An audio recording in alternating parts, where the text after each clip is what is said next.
Hello, this is going to be an overview of the Composition 1 grading rubric. There are 4 rows on the grading rubric, 4 parameters to worry about.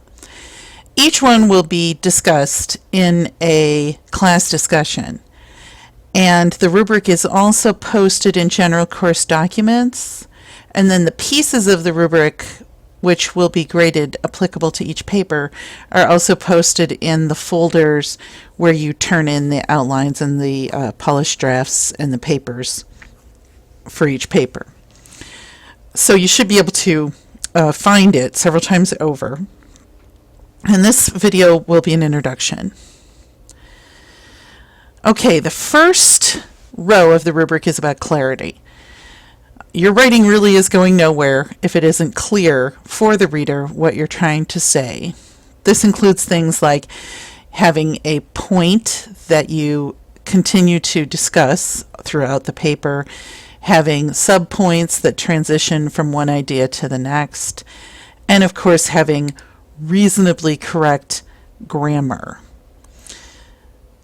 The structure is especially important. You want to have your main point and then your 3 subpoints in identifiable paragraphs.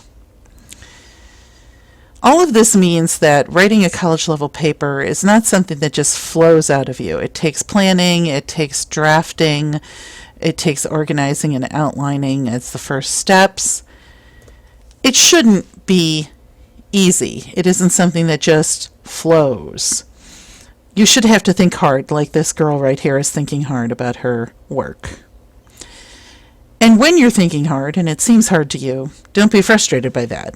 That's part of what is required to produce college-level writing. As to the grammar issue, we will discuss grammar a bit in the course, and it is something that's an ongoing problem throughout life. You have to be aware of what your weaknesses are grammatically, and you have to have people check your work.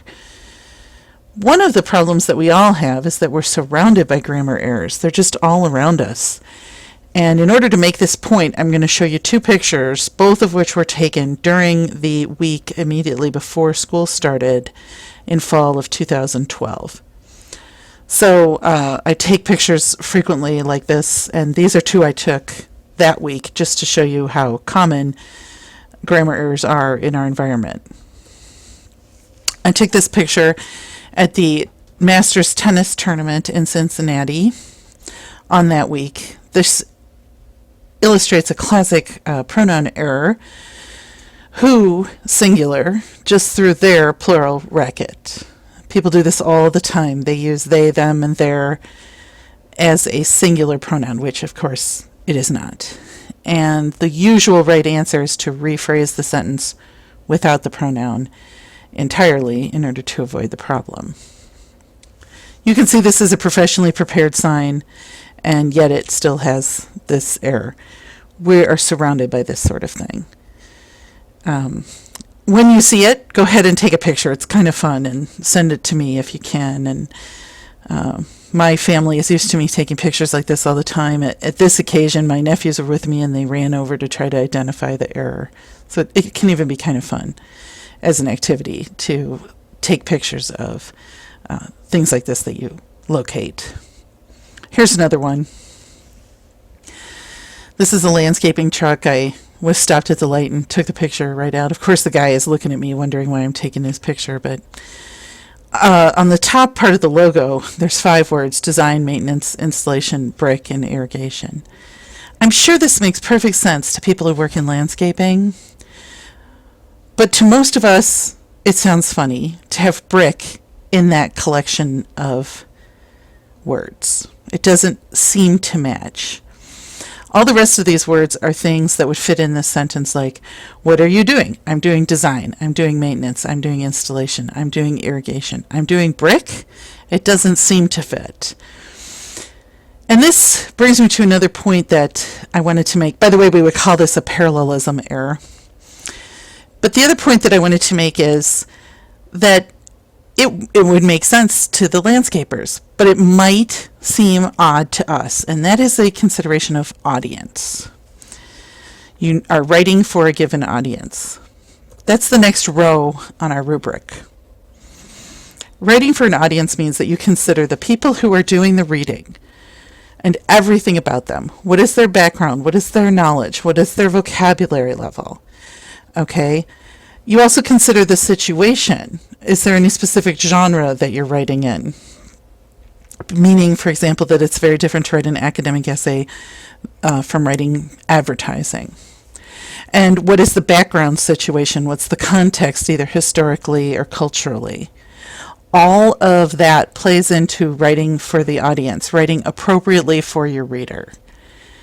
And the typical error here is that when you're in a classroom, you tend to just write for the instructor.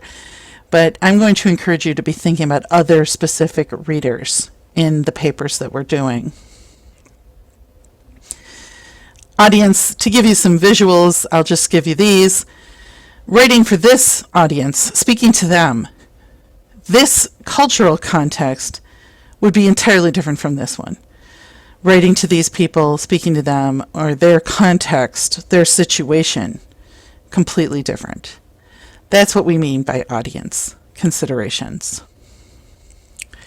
Okay, the third row on the rubric is source use. You'll get much more source use in Comp 2, but in Comp 1 we do some introductory material on source use. There's two things to keep in mind when you're thinking about source use. One is finding appropriate sources for college level work. So you want to judge the source to determine if it's dependable and if it's appropriate to be used in a college paper. And the other thing is successfully using the sources to avoid plagiarism. So making a proper works cited list, writing a sentence which inserts the source and mentions the author of the source material that you're using, paraphrasing, which means taking the source information and putting it in your own words successfully, or using direct quotations. Mostly we want to paraphrase rather than use direct quotations, and I know you've mostly been taught the reverse, so that's another thing we'll have to discuss. But mostly you want to paraphrase. You want to put it in your own words, but you still cite the source in the sentence and in the works cited list. So we will have a little training from the librarians on what they call the scarab rubric. This is a picture of a scarab. Don't worry, the scarab rubric has nothing to do with giant beetles. It's just that the letters of scarab, S-C-A-R-A-B, worked well for the 6 things, the 6 considerations that the librarians want you to have when you look at, especially an internet source or a source from popular media, to determine if it's appropriate to use. So we'll learn that scarab rubric and practice it. I have an assignment on that. And we'll also have a short training on MLA, basic MLA usage. So again, inserting the source into the sentence, referencing the source within the sentence, within the paragraph, and making the works cited list. There's 2 pieces. What you put in the paper, in your sentence, and what you put on the works cited list. And again, you will get more of this later, but we will do a beginner training now. And some of you have had a great deal of this before, and then this will just seem easy to you, but it's still worth reviewing because it's kind of complicated. Okay, so source use is the 3rd row on the rubric, and the 4th is critical thinking and style. Critical thinking and style is the last row for a reason. It's the trickiest sort of skills that we ask you to use, but I can overview it by simply saying that writing college level work is not about repeating what other people have said. It's about having your own ideas. So when you use sources in your college level work, you're using those in order to discuss your own ideas, defend your own ideas, compare to your own ideas what is different or similar to what someone else has said.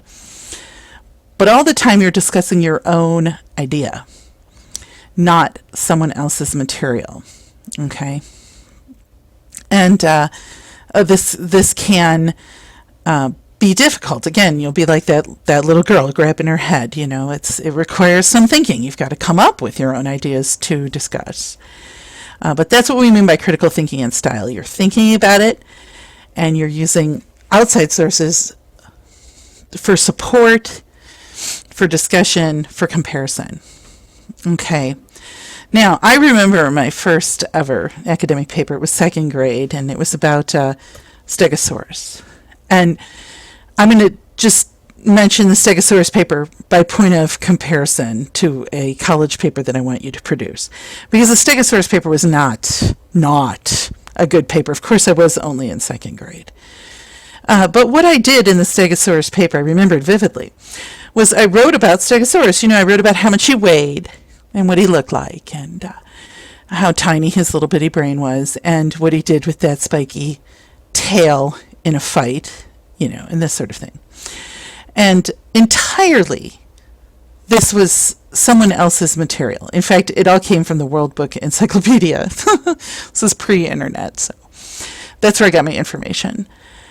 And all I did was rearrange the information into my own paper and type it up. In fact, I'm not even sure I typed it up. I might have just handwritten.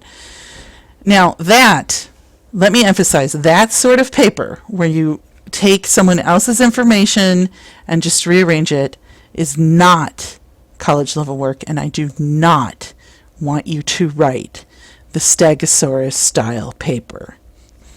And I'll even use Stegosaurus as a code word for you're just giving me information and no ideas. Okay, that's what Stegosaurus means to me. I've got information, I've got no ideas from you. And we don't want that. You want ideas from you in a college level paper. So that's the fourth line of the rubric, critical thinking and style. Thank you.